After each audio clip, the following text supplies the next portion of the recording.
Shushbox podcast, a safe space for self-expression, healing, and empowerment. Brought to you by Chani Ra, writer and artist. Self-love and embodiment coach, Jacqueline Michelle. And Sunita, founder of Shushbox, the wellness platform supporting survivors of sexual trauma.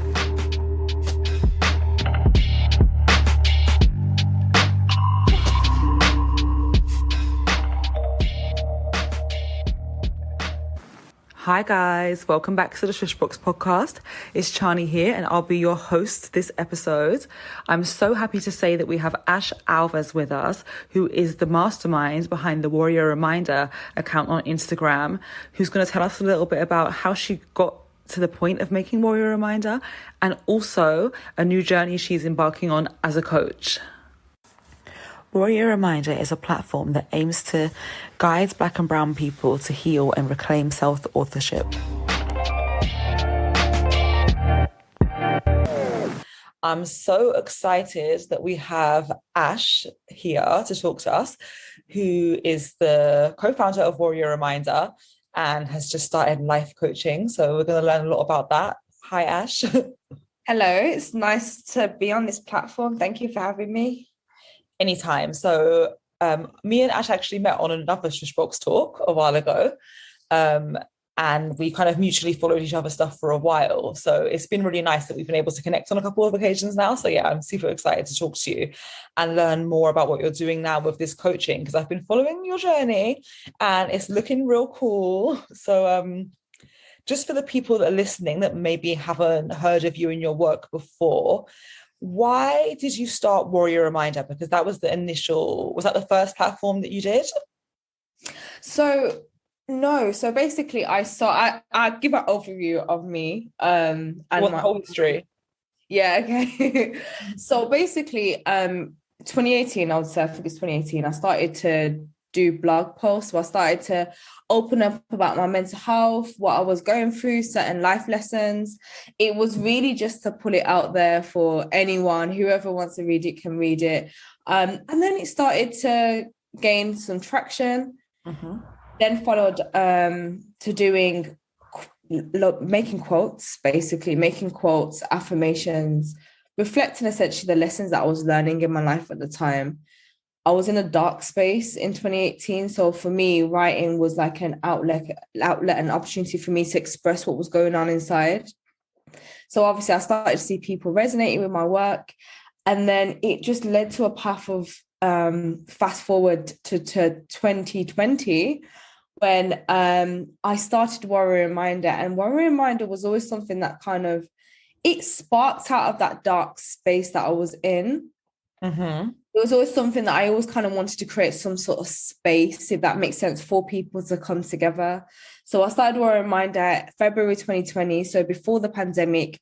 And the aim was really just to create a safe space for us to decompress and to talk about our struggles, talk about taboo things, and really do the healing work together. I often felt like during my journey, I was doing a lot of things alone. And whilst there's certain work that we have to do personally, I always felt like there's certain things which we can help each other in our process by opening up and sharing. And maybe someone who's in a different position or, you know, is in a different part of their journey can help someone else. So for me, it was really just about creating that space where people can come as their authentic selves and we can have important and necessary dialogue. No, I love it. And I completely agree. I feel like sometimes when you're on a journey, everything you're doing feels so like regular to you, and you don't realize how much your unique story can be like a major breakthrough for somebody else. So it's quite often I talk to people that have platforms like similar to what you're doing, similar to what I do, similar to what we do here at Shushbox. And it always comes from that need and that want of creating a space and a community. Was it the same for you, where like, for me anyway, I'm not going to put words in your mouth, but I used to try and find things to read and I couldn't relate to it. So I thought, okay, I have to make this myself. Like, was that similar for you? Yeah, 100%. I felt like there's a lot of spaces that exist, and I think that's great and it's amazing. I felt like for me personally, I didn't see enough spaces where we're able just to actually come together. So there's a lot of spaces like that that exist, but at the time I felt like it was a need and it wasn't being fulfilled. I couldn't see it. So I was like, why not create this space? But yeah, I think it's really transformative doing the work with other people and essentially creating what you don't see. And then sometimes whilst you do that, you start to realize actually these things do exist. And then how do we collaborate? That's it. You've hit the nail on the head. It's just, what I love about what you do is it is so community focused. And for those that might not know, Ash, you do a lot of actual workshops, don't you? And I've seen your events and stuff. So incredible, the work that you do. Would you want to tell us a little bit about that? Thank you so much. And a lot of the workshops, so we have like 4 main topic areas, but we center our workshops around healing and using writing as a tool for self-discovery and unlearning certain negative limiting beliefs, etc. So yeah, I deliver workshops every month now. Starting to get back into the swing of things, being more consistent post-pandemic. So we'll do workshops every month. It's really just a space for us just to all come and talk. A lot of it is self-directed, self-work. So whilst I'm there, I'm hosting the space, and I'm facilitating the space, but it's for us to come together and do the work. It's really centered around like, let's do it together. Let's do the healing work together. Let's not wait and delay it until we come off the call. Let's do it right now. So that's really the aim of our workshops, and we do them every month. So good. It's just so powerful. I think there's so much power in coming together, and it transforms someone's journey so much when, as soon as that moment you realize that you're not alone, so much incredible work can spark out of that. So that's one thing I really enjoy about the stuff that you post and seeing on your events. It's like every time I see someone that's like joining in or taking part in the things that you do, it's like, these people have found their people. These people know that they're not alone. So yeah, I just want to big you up, because I do think community spaces like this, you're right, there aren't enough of them, and I do think it's really valuable. So I want to switch lanes a little bit, because we know the backstory of Warrior Reminder. So that was a platform. It started to grow. At what point, because I know recently you're qualified as a coach, how long were you wanting to make that change and do that training? And just what was the mindset of you taking down that route? That's an interesting question. My sister asked me that question literally today, I think. That was the practice round. Yeah, basically around the time we're recording this, I'm not sure when it will come out, but yeah, so essentially I had no desire fully to be a coach.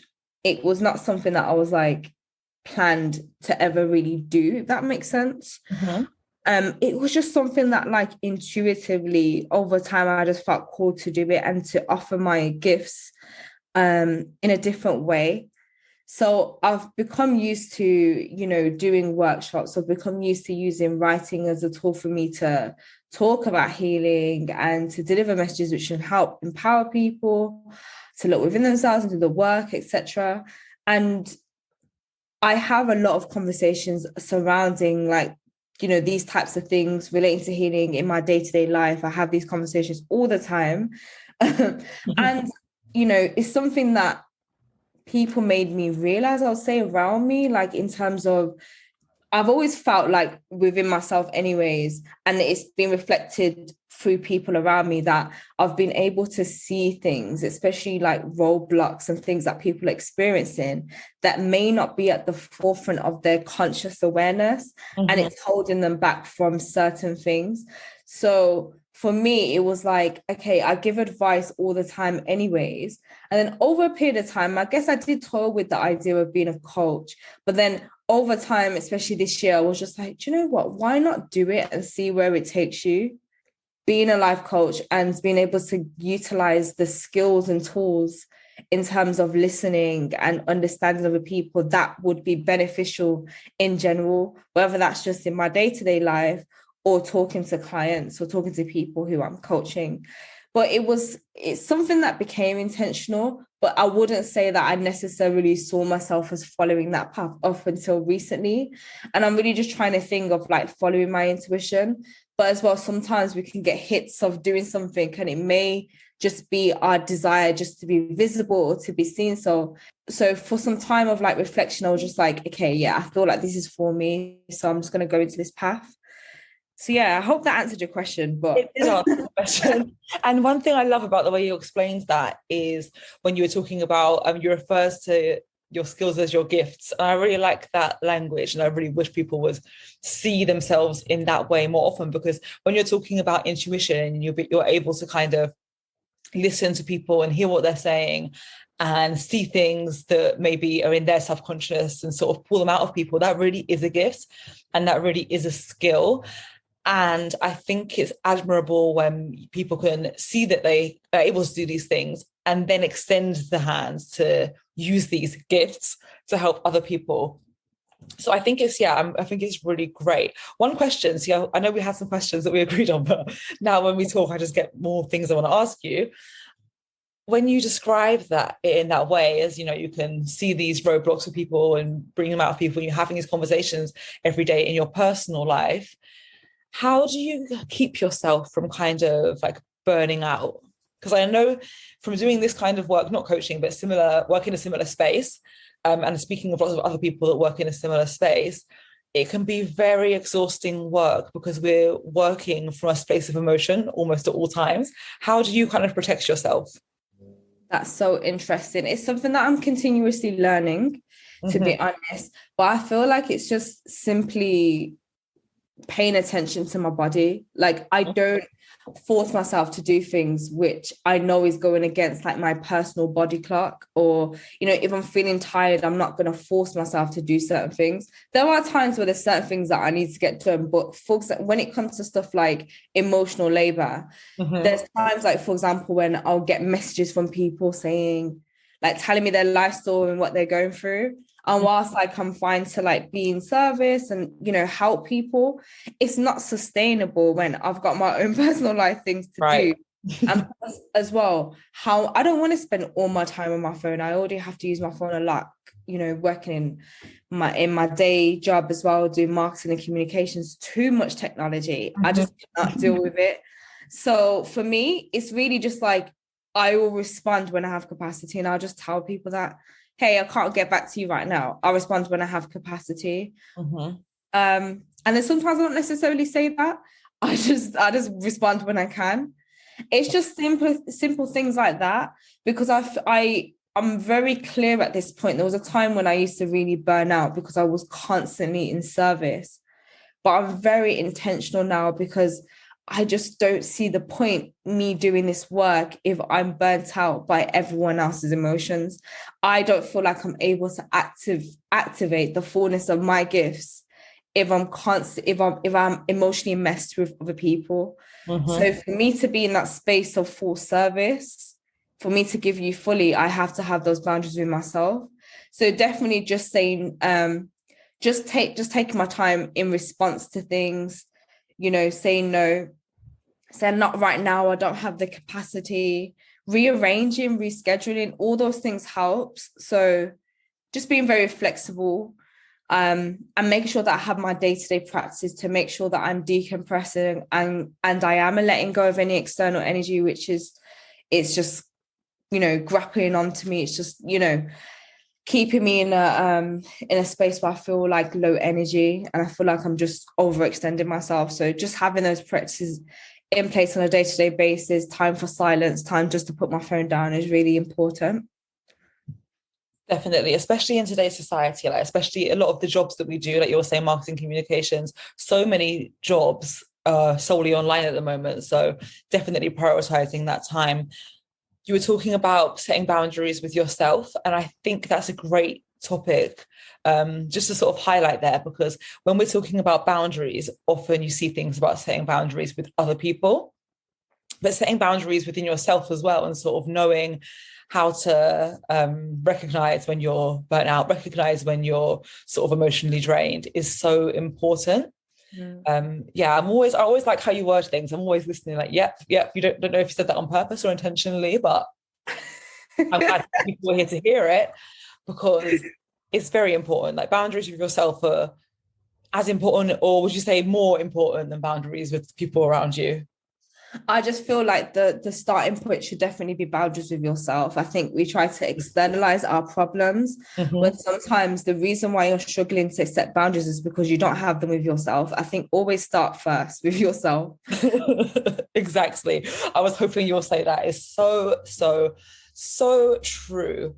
One question I did want to ask you, when I'm seeing that you're now offering this coaching thing, life coaching, is the difference of coaching and therapy. Because when I'm researching coaching, obviously at Shishbox, we have a database that includes coaches. So when we're sort of looking at different people, I noticed that a lot of people's comments and a lot of things I see online around life coaching, people kind of have it confused with therapy. So from your perspective, how would you describe, from a life coach herself, the difference? Because they are very different things. And I think a lot of people don't realize that. Yeah, 100%. So I would say, first and foremost, obviously a life coach isn't a licensed therapist. So therefore, licensed therapists can't diagnose or treat mental illness, and they also can't assess mental illness. So we have to be mindful of like what we say and how we say and what we do. I mean, therapists and coaches have to do the same, but as a life coach, you are not allowed to do that legally. You are not allowed to do that. So I feel like fundamentally the difference there, because therapists are more qualified to talk about like certain things, especially when it comes to identifying things in the past and how they link to the present and why certain things are showing up. So they have more of a specialist. They're specialized in that. Essentially, that's what they go to school to do. That's what they're trained for. With a life coaches, there's not as much regulatory bodies as opposed to a therapist, where you have to be like certified and qualified in order to be a therapist. So there's also the aspect in terms of professionalism there, and regulation. And then as well with a life coach, I'll say for us, it's really about like trying to encourage you to meet certain goals. It's to kind of shed light on things that maybe you're not aware of, but it's really just to kind of like help guide you through things. But I think there's a crossover in some ways, but I would just say, like, for me, I just say the difference, because for me in my coaching, I definitely will delve into the past and stuff, but I am mindful of just like diagnosing or, externalizing things. Exactly. But I'll say that's the main difference in terms of just professionalism. But so many life coaches have different ways of helping their clients. And you mentioned there was crossovers. So what would you say the similarities are? I'm just trying to approach this as if I've never heard of life coaching before, because you never know who's listening, right? So what would you say the crossovers were? I think the crossovers are that fundamentally we're here to encourage you. We're here to empower you to take the tools and resources or whatever we say and for you to utilize it in your own life. The crossovers is that we're here to hold space for you. Coaches are supposed to hold space for you to explore yourself, to explore what's going on. And therapists do the same thing. A lot of therapists, they listen for a long period of time and then they start talking. It's the same. Well, that's what is advised for like life coaches. So essentially the aim for wellness is the same. Like our aim is for you to get to a point, or for you to implement wellness in your day-to-day life. Both end goals are the same in that way, but in terms of our approaches and what we're able to do with that is a bit different, because therapists are licensed. They're trained to look at mental illness. They're trained to diagnose. They're trained to assess things.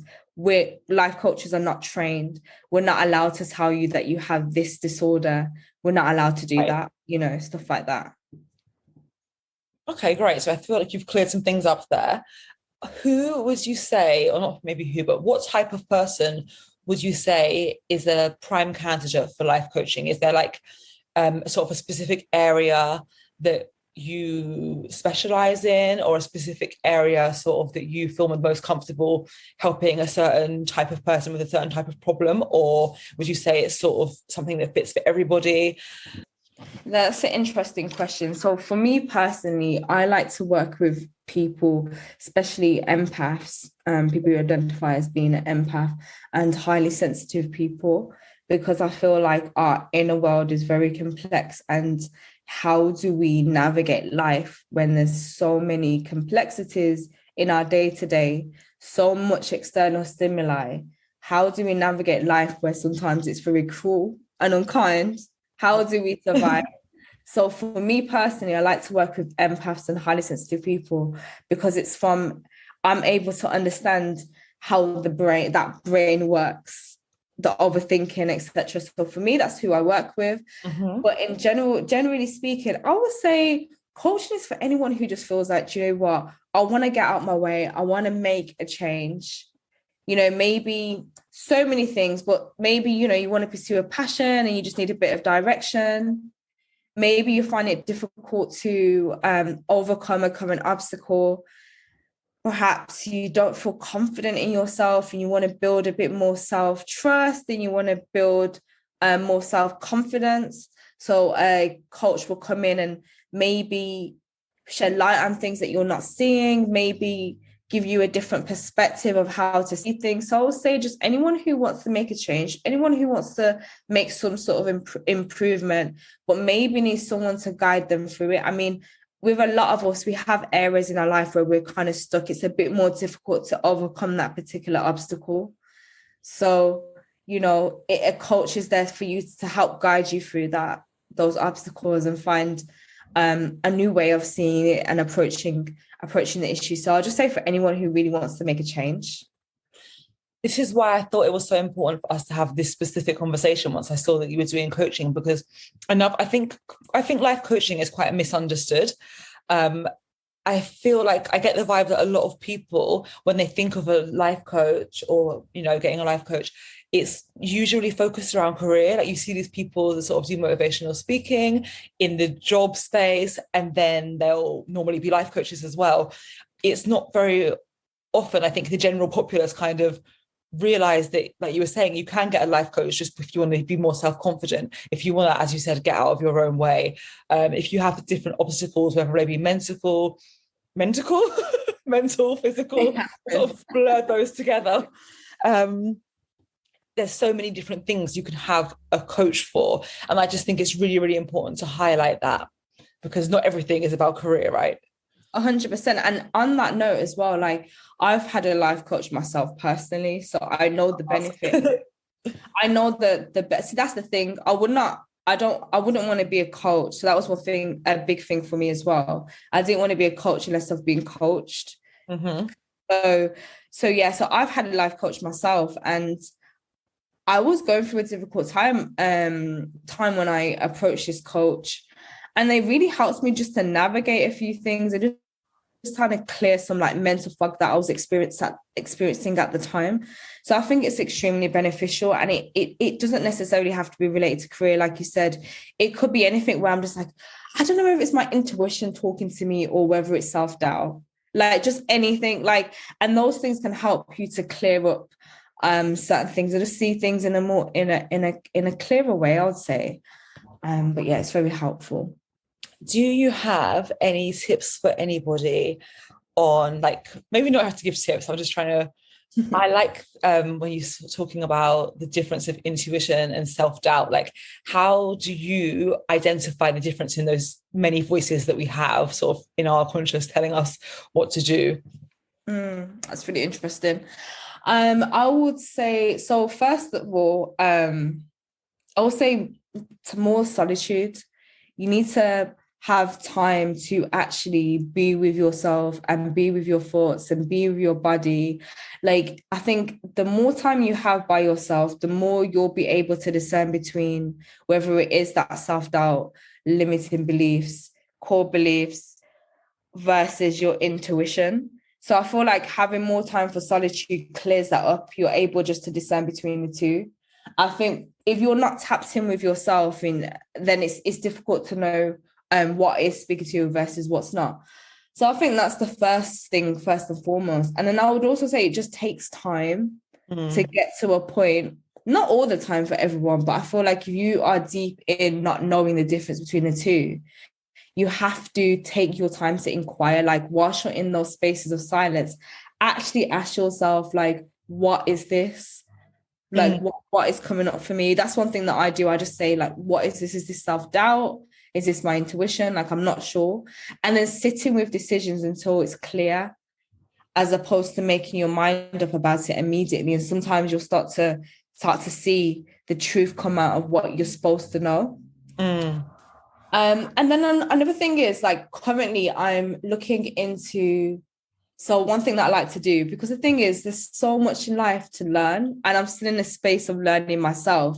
And one thing that I'm learning recently is about fragmentation, about how it's fragmentation, about like how there's so many like different aspects of ourselves, which a lot of it, you know, some of it derives from our childhood, our upbringing, you know, our environment, our experiences in our day-to-day, how we perceive ourselves in the working environment versus how you are, the face and the mask you wear within your family and friends, your ego as well. So your shadow side. So I'm just looking at all these aspects, and all of this forms a bigger picture as to who you are. And often there's multiple different voices that come from each aspect of your experiences. So sometimes the voices that you're receiving and that come into you are just like a blurred reality, if that makes sense, a blurred view of things. So it's like, how do you integrate all sides of you and your experiences in order for you to see the truth of things, for the truth to come through you? So that's something that I'm learning about now. I know it's a bit off topic, but it's completely relevant. And I know what I'm going to spend my evening doing now is going to be looking at fragmentation, because it sounds so interesting. Yeah, so it's like, because I wanted to say that because, you know, I'm also still learning. I think that's one thing that we have to always, you know, make sure that we're doing, learning things. But yeah, so I think, but the main thing I would say to anyone is just having that time for solitude, writing down your feelings, writing down your thoughts, and it become more clear what is talking to you versus what's not talking to you. I love that you're so confident to say, yeah, I'm still learning. I think I love when we bring somebody on as an expert in what they're doing, but it's like, yeah, but I'm still learning, because everyone at the end of the day is still learning. You know, nobody knows everything. So that's definitely a word for today. It's like, just keep trying to take in as much information as you can. And the solitude thing, again, completely agree. I think I just agree with everything you say, but I completely agree, because in a way, it's like, as soon as you get used to being alone and spending good time alone, you start to make decisions and just have thoughts and have ideas and concepts with the lack of outside influence. And then you start to realize, oh my gosh, like, so much stuff that I hear and I take in around me when I'm out and I'm in social situations is like kind of influencing decisions, and you learn how to phase that out. So I think it's very, very important to learn how to enjoy solitude. 100%, I agree. Is there anything else you want us to know? Anything else you're working on at the moment that we might not know about? Anything coming up? Any workshops? Yeah, no, thank you so much. So I'm trying to think what's next. Okay, so we're doing our community check-in sessions for Warrior Reminder, and hopefully, yeah, we should be doing that this month, near the end of the month, end of September. But we will be having a workshop every month. So in October, November, December, we'll be having a workshop, and then we'll announce like our next schedule for next year. In terms of anything exciting, I'm starting uni in October. So I'm actually going to do my master's and train as a therapist. So full package alert, brains and beauty. So I'm trying, okay? So basically, I'm going to be training as a therapist. So hopefully this opens just a new awareness of, you know, how the brain works and, you know, patterns and how we can get out of our own way and all those sorts of things. So I feel like the journey for me, I'm not entirely sure where it's going to lead me, but we'll see. Should be exciting. Not looking forward to the coursework though, but it's what it is. But yeah, so yeah, stay tuned to Warrior Reminders page. We'll always have like workshops and events coming up. Amazing. We'll have all of your details in the description so everybody can follow you and not miss out on anything that you're doing. And I just want to say, I'm so proud to hear that you're studying again. And I just think your whole story, even just in this short podcast that we've done, is such an inspiration. From the first question, when you were telling us about you're going through this rough time in 2018, just take a minute to pause and look at where you are now. It's just, I think it's inspirational to a lot of people listening to hear that in 2018, you were in this rough patch and you used it not only to help yourself, but to help others, and just out. It was almost like a knee-jerk reaction. You just wanted to share your experiences. Fast forward to now, if you just take a minute to absorb this moment of where you are now, you're doing these monthly workshops. You have this incredible platform. You're a qualified life coach, and now you're going to be doing a master's. I just want to take this moment for us to just say how amazing that is. And I'm so proud, and I hope you're so proud of yourself. Oh, thank you so much. I appreciate it. Honestly, sometimes I can't see it fully because I'm like I'm behind the scenes, as you know, because you're doing great too. Like you're not really like, you don't really see the fruits of, you can see the fruits of your labor, but sometimes when you're caught up in it, you don't see the blessings fully. So yeah, no, thank you so much. I appreciate it. I appreciate being on a podcast with you. It's an honor, and Shushbox is back at you. And as you know, Shushbox is going to be launching at the end of the year, so our platform is going to be ready to go live. We're going to have a database of many experts, from coaches to healers, holistic mental professionals, you name it, we're going to have it. And we'd be completely honored to have your details in our database so people can access you and reach out to you if you're happy with that. Oh, that sounds amazing. I'll be honored. Thank you so much. So that sounds so good. Listeners, you'll be able to reach out to Ash once our platform is live and tap into her incredible services. So on that note, I hope you have an amazing evening, and I'm sure we're going to be talking again soon. Definitely. Lovely to talk to you. Bye, Ash. Thank you so much. Bye. The Shushbox podcast is brought to you by the team at Shushbox. We are a wellness platform created by survivors for survivors. For more information, head to www.shushbox.com and check us out on Instagram @_shushbox.